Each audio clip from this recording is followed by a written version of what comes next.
First ever factory outlet Mukunda jewelleries Kukatpally, Khammam, Kothapet, Somajiguda, Hanumakonda and Suchitra. అందరికీ నమస్కారం. నా పేరు మాధురి. మీరు చూస్తున్నది సుమన్ టీవీ నెట్వర్క్. వచ్చే 6వ తారీఖున మనకి శ్రీరామనవమి కదండి. శ్రీరామనవమి అంటేనే సీతారాముల కళ్యాణం అందరికీ గుర్తొస్తూ ఉంటుంది. అయితే శ్రీరామనవమి రోజునే రాముడు పుట్టాడు అని చెప్పేసి అంటారు. మరి అదే రోజున కళ్యాణం జరిపిస్తూ ఉంటారు. మరి ఇది ఎలా? అంటే రెండో రోజున ఏదైనా ఎప్పుడన్నా చేసుకోవచ్చా కళ్యాణం? అదే రోజునే చేసుకోవాలా? ఇలాంటి ఎన్నో డౌట్స్ చాలా మందిలో ఉన్నాయి కదండి. అలానే శ్రీరామనవమి రోజున మనకి ఉద్యోగానికి సంబంధించి, వివాహానికి సంబంధించి, దాంపత్యానికి సంబంధించి, అలాగే సత్సంతానానికి సంబంధించి చాలామంది చాలా కష్టాల్లో కనిపిస్తూ ఉంటారు. మరి అలాంటి వాళ్ళని దాటుకోవడానికి, అలాంటి వాళ్ళు పరిహారాలు చేసుకోవడానికి ఈ శ్రీరామనవమి రోజున ఏం చేసుకుంటే మంచిది? ఇలాంటి ఆసక్తికరమైన విషయాలు మనకి తెలియజేయడానికి మనతో పాటు ఉన్నారు ప్రముఖ జ్యోతిష్య పండితులు బ్రహ్మశ్రీ నందిబట్ల శ్రీహరి శర్మ గురువు గారు. నమస్కారం గురువు గారు. వాగర్థావివ సంపృక్తౌ వాగర్థ ప్రతిపత్తయే జగతః పితరౌ వందే పార్వతీ పరమేశ్వరౌ. ఆదిత్యాయ చ సోమాయ మంగళాయ బుధాయ చ గురుశుక్ర శనిభ్యశ్చ రాహవే కేతవే నమః. శృంగేరి జగద్గురు పీఠాధిపతులకి, కంచి పీఠాధిపతులకి నమస్కారములు తెలియజేసుకుంటూ కార్యక్రమాన్ని ప్రారంభిద్దాం. గురుగారు, మరి 6వ తారీఖున శ్రీరామనవమి కదండి. ముందుగా అయితే రాముని జననం ఆ రోజునే జరిగింది అంటారు. అలానే కళ్యాణం కూడా అదే రోజు చేస్తారు. అంటే ఆ రోజునే ఖచ్చితంగా కళ్యాణం చేసి తీరాల్సిందేనంటారా? మనకు వాస్తవంగా మూల రామాయణం వాల్మీకి రచించినటువంటి రామాయణం, దాని ఆధారంగానే మనం చేసుకోవాలి. ముఖ్యంగా మనం చూసుకున్నట్లయితే ఈ సంబంధించినటువంటి శ్రీరాముల వారు మరియు అమ్మవారు సీతామ్మవారి యొక్క కళ్యాణం, శ్రీరాముల వారి యొక్క జన్మ నక్షత్రం వచ్చేసేసి పునర్వసు నక్షత్రం. ఆయన చైత్ర శుక్ల నవమి రోజున మధ్యాహ్నం 12 గంటలకి అభిజిత్ లగ్నంలో జన్మించారు. కాబట్టి కర్కాటక లగ్నము, లగ్నంలో లగ్నాధిపతి చంద్రుడు, ఆ లగ్నంలో ఉచ్చస్థితి పొందినటువంటి గురువు. ముఖ్యంగా దాదాపుగా 5 గ్రహాలు ఉచ్చస్థితిలో ఉన్నాయి. పంచమహాపురుష యోగాలు అన్నీ కూడా ఆ యొక్క శ్రీరాముడి జాతకంలో కనిపిస్తుంటాయి. ఇక శని ఉచ్చస్థితి, కుజుడు ఉచ్చస్థితి, రవి ఉచ్చస్థితి, గురువు ఉచ్చస్థితి, చంద్రుడు స్వక్షేత్రం. ఇంతకన్నా కావాల్సింది ఏందమ్మా? ఇక బుధుడు కూడా రవితోనే కలిసి ఉన్నాడు మేషంలో, కర్కాటక లగ్నంలో జన్మించాడు. కాబట్టి అద్భుతమైనటువంటి జాతకం. అటువంటి మళ్ళీ జాతకం ఉండాలి అని అంటే మళ్ళీ ఒక యుగాంతం వరకు మాత్రమే అట్లాంటి గ్రహాల స్థితిగతులు ఉన్నప్పుడు జరుగుతుంది. అంతటి మహనీయుడు సాక్షాత్తు విష్ణువంశ సంభూతుడు. ఆయనకి దేవేరిగా జన్మించినటువంటి సీత అమ్మవారు ఇద్దరు కూడా అయోనిజులని చెప్పవచ్చు. ఎందుకనంటే యజ్ఞప్రసాదము ద్వారా జన్మించినటువంటి మహానుభావుడు శ్రీరాముడు. భూమి లోపల అయోనిజగా జన్మించినటువంటి అమ్మవారు సీత. ఇక్కడ ఈ రెండు కూడా చూసుకున్నట్లయితే రెండు పవిత్రమైనటువంటి జన్మకి కారకం. ఇద్దరు కూడా పవిత్ర జన్మలోనే పవిత్రత అనేటువంటిది కలిగింది. ఇక లక్ష్మీ అమ్మవారు కాబట్టి తామర పుష్పములో జన్మించిందని ఒక కథనం. ఇక తదనంతరం మనం చూసుకున్నట్లయితే అమ్మవారి యొక్క నక్షత్రమేమో ఉత్తరా నక్షత్రం, కన్యారాశి. అయ్యవారి నక్షత్రం వచ్చేసి పునరుసు నక్షత్రం, మిథున రాశి.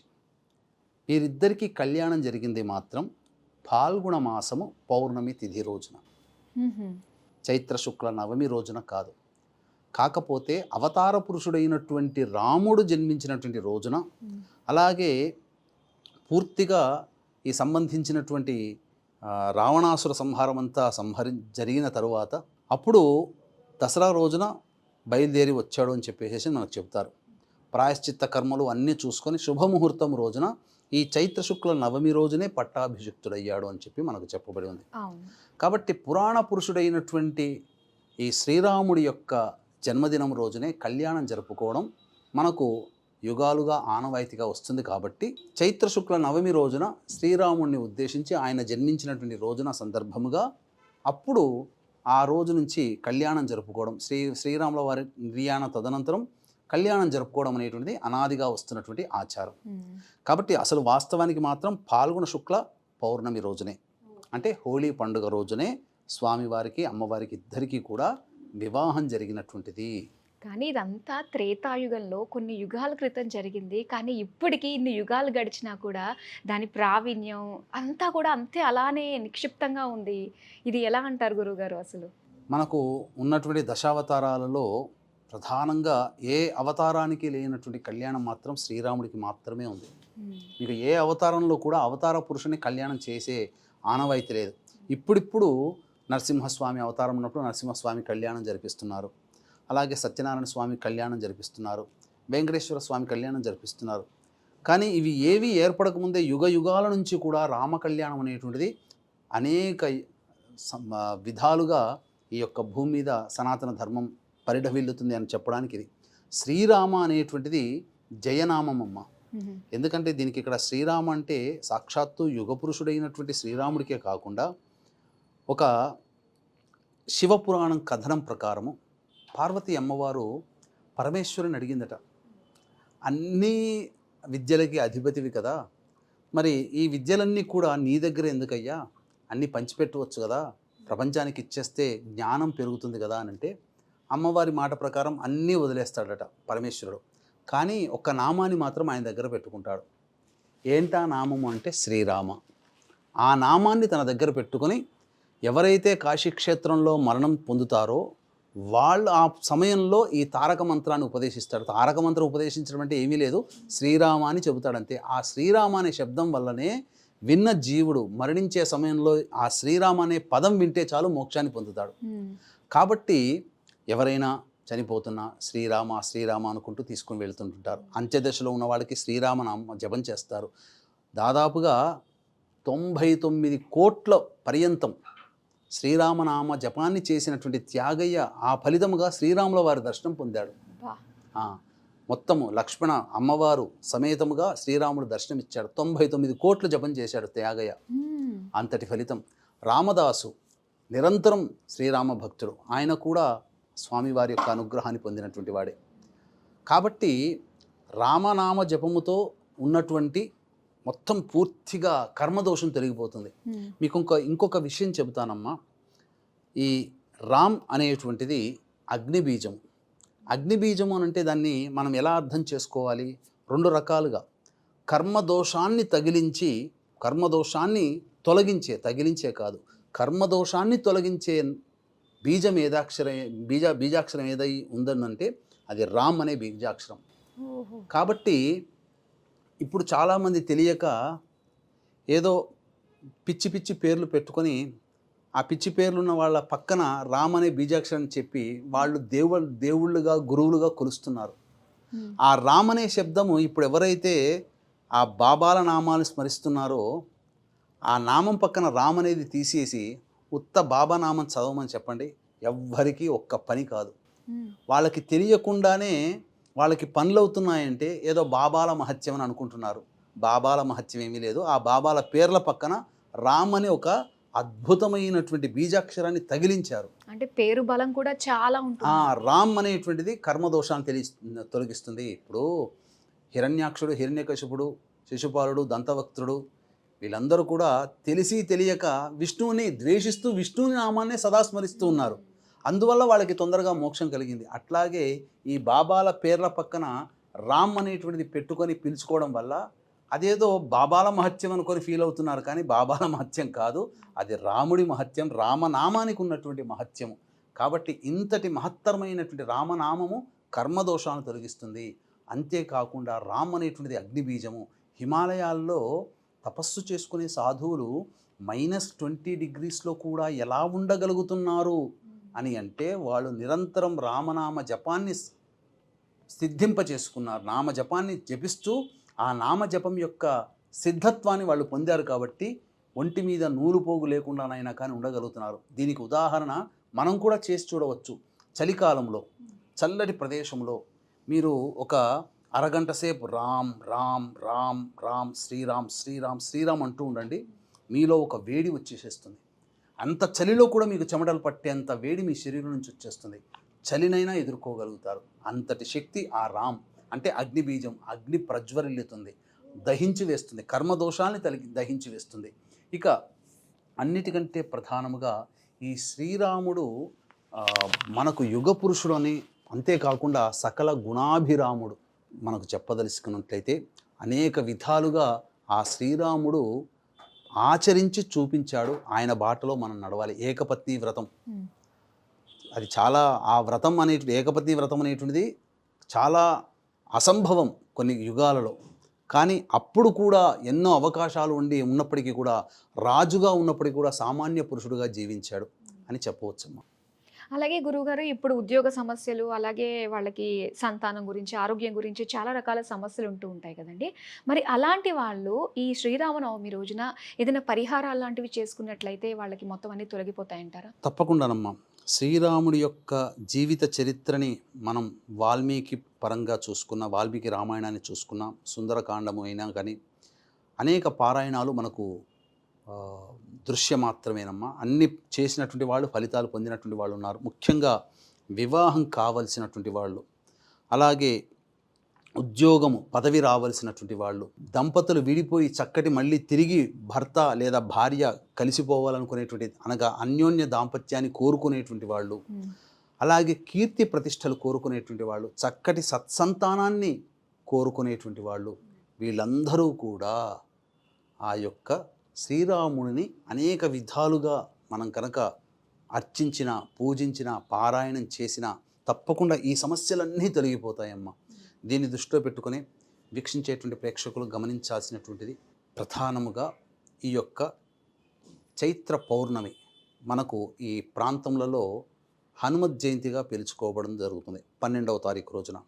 కాబట్టి ఈ 12వ తారీఖు రోజున సాయంకాల సమయంలో హనుమత్ అభిషేకము మరియు మన్యుసూక్త విధానముగా హోమము, జాతకరీత్యా ఇప్పుడు శని మారాడు కాబట్టి ఈ శని మారినటువంటి సందర్భముగా 12 రాశుల వారికి కూడాను అనేక రకాలైనటువంటి సమస్యలు ఉత్పన్నమవుతాయి. కాబట్టి ఆ సమస్యల దోష నివారణ కోసం శనీశ్వర హోమము, అఘోర పాశుపత మంత్ర హోమంతో పాటు వివాహము, ఉద్యోగము, దాంపత్యము, అనారోగ్యము, సమస్యల నివారణకి సర్వదోష నివారణ పూజల హోమాలు అనేటువంటివి చేయించడం జరుగుతుంది.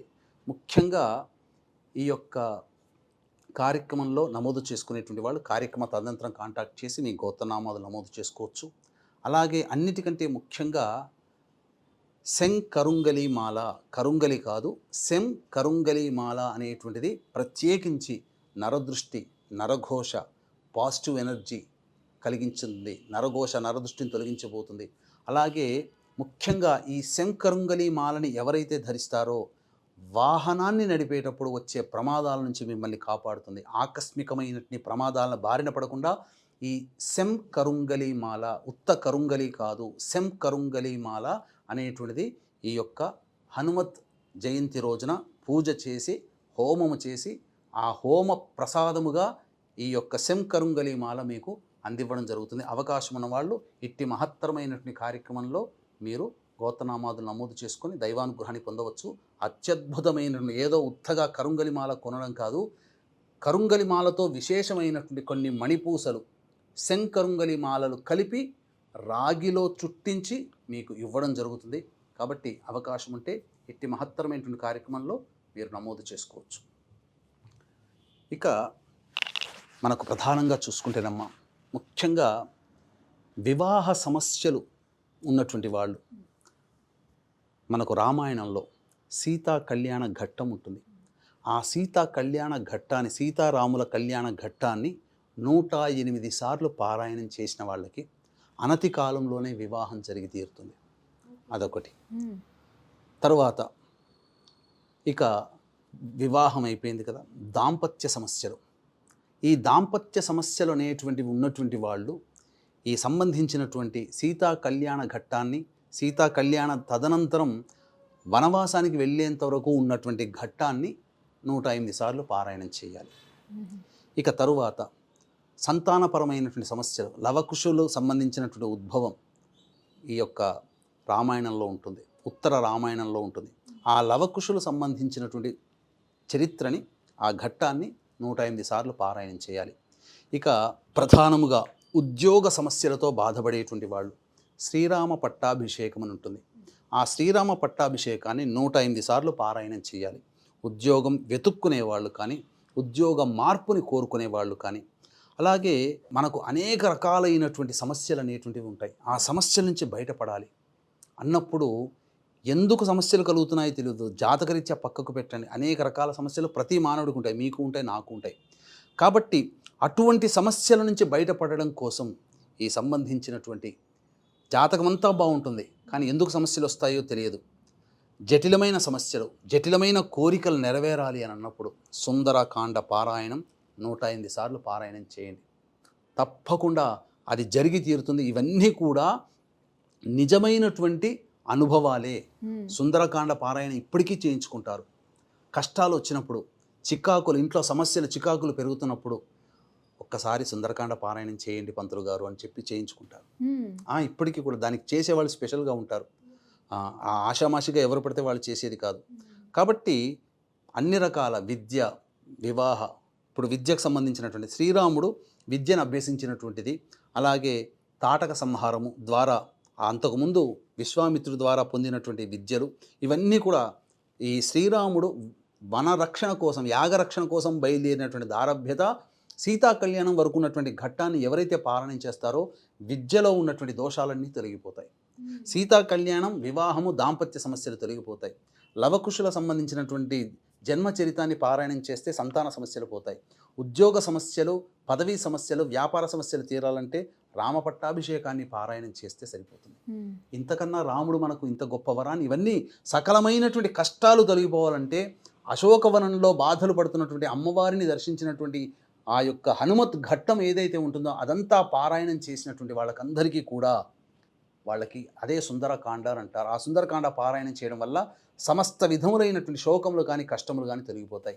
ఇంతటి అద్భుతమైనటువంటి రోజు కాబట్టి అందరూ ఆ రోజున చేయండి. ముఖ్యంగా ఆ శ్రీరామ నవమి రోజున పుష్యార్క యోగము కూడా కలిసి వస్తుంది. పుష్యమి నక్షత్రము ఆదివారము, శ్రీరామ నవమి రోజున. కాబట్టి ఎవరైతే ఆ ఒక్క రోజున ఒక్కసారి, మనం మామూలు సందర్భంలో 100 సార్లు శ్రీరామ అంటే ఎంత ఫలితమో, ఆ పుష్యార్క యోగము కలిసినటువంటి రోజున శ్రీరామ అనడం వల్ల అంత ఒక్కసారి అంటే ఫలితం. కాబట్టి ఆ రోజంతా శ్రీరామ శ్రీరామ శ్రీరామ అనే నామజపాన్ని వీక్షించేటువంటి ప్రేక్షకులు అందరూ కూడా ధ్యానం చేయండి, జపం చేయండి, తరించండి. ఇక 12వ తారీఖు రోజున అద్భుతమైనటువంటి చైత్ర పౌర్ణమి రోజున అద్భుతమైనటువంటి రోజు. ఆ రోజున సాయంకాలం 5 గంటల వరకు మీ గోత్రనామాదులు మీరు నమోదు చేసుకోవచ్చు. తదనంతరం చక్కగా ఈ హనుమత్ జయంతి సందర్భంగా జాతకరీత్యా ఉన్నటువంటి అనేక దోషాలు తొలగిపోవాలి, విద్య, వివాహ, ఉద్యోగ, దాంపత్య, అనారోగ్య సమస్యలు తొలగిపోవాలనే సదుద్దేశంతో, అలాగే ముఖ్యంగా ప్రతి వ్యక్తి కూడాను బండి మీద నడుపుతూ ఉంటుంటాడు. ఆ బండి మీద ఉన్నటువంటి అనేకమైనటువంటి ఆకస్మిక ప్రమాదాలు జరగకుండా ఉండాలంటే మనకి రక్షగా ఒక మాల కావాలి. అదే శంకరుంగలి మాల. ఆ కరుంగలి మాలని మీకు పూజ చేసి ఏదో అలా చూసేసి ఏదో కుంకుమ బొట్లని కాకుండా ప్రత్యక్షముగా అక్కడ పూజ చేసి మీకు ఇవ్వడం జరుగుతుంది. హోమ త్యాగము, ఆ పూజ చేసే విధానం కూడా ఆ యొక్క హోమం చేసే శక్తినంతా కూడా ఆ యొక్క మాలకి ఆపాదింపచేసి శక్తిపాతము చేసినటువంటి మాలని మీకు పంపించడం జరుగుతుంది. అద్భుతమైనటువంటి అవకాశాన్ని ఎవ్వరు కూడా మిస్ చేసుకోకండి. ఎందుకనంటే మనకు ఆంధ్ర ప్రాంతంలో కానీ తెలంగాణ ప్రాంతంలో కానీ దారి పొడవునా హనుమత్ విగ్రహాన్ని ఎందుకు ప్రతిష్ఠిస్తారంటే ఆకస్మిక ప్రమాదాలు చోటు చేసుకోకుండా ఉండడం, హనుమంతుని రక్షగా అక్కడ రోడ్డు మీదనే హనుమంతుడి పెద్ద పెద్ద విగ్రహాలు ప్రతిష్ఠిస్తారు. అందరూ కూడా కొత్త వాహనాన్ని కొంటారు కదమ్మా. కొత్త వాహనాన్ని కొన్నప్పుడల్లా అందరూ హనుమత్ దేవాలయానికి ఎందుకు మొదటి పూజ బండి పూజ చేస్తారు అంటే వాహన పూజ. అంటే ఆ వాహన పూజ హనుమంతుని దేవాలయంలో చేస్తే హనుమంతుని యొక్క అనుగ్రహం వల్ల అటువంటి బండికి యాక్సిడెంట్ కాదు, ఆ బండి మీద నడిపే వాళ్ళకి ఎటువంటి ఇబ్బందులు కలగవు. అంతటి శక్తి కలిగినటువంటి చైత్ర పౌర్ణమి రోజున, హనుమత్ జయంతి రోజున మీకు శక్తిపాతము చేసి మన్యుసూక్త విధానముగా పూజ చేసినటువంటి శంకరుంగలి మాల మీకు ఇవ్వడం జరుగుతుంది. చాలా తక్కువ మందికి, దాదాపుగా 30 మందికి మాత్రమే దీన్ని ఇవ్వదలుచుకున్నామమ్మా. అవకాశం ఉన్న వాళ్ళు కార్యక్రమ తదనంతరం కాంటాక్ట్ చేసి నమోదు చేసుకొని ఈ యొక్క పూజలో నమోదు చేసుకోవడం ద్వారా ఆ మాలని పొందవచ్చు. చాలా సంతోషం గురువుగారు. శ్రీరామనవమి రోజు మనం చేయాల్సిన, అంటే ప్రతి ఒక్క మానవుడికి ఉన్న సమస్యలు తీరాలి అంటే ఆ రోజు మీరు చెప్పినట్టుగానే ఆ రామఘట్టాలు అన్నీ కూడా చక్కగా మనం పారాయణ చేసుకుంటే చాలా మంచి జరుగుతుందని తెలియజేసినందుకు ధన్యవాదాలు. సర్వం శ్రీ ఉమామహేశ్వర పరబ్రహ్మార్పణమస్తు.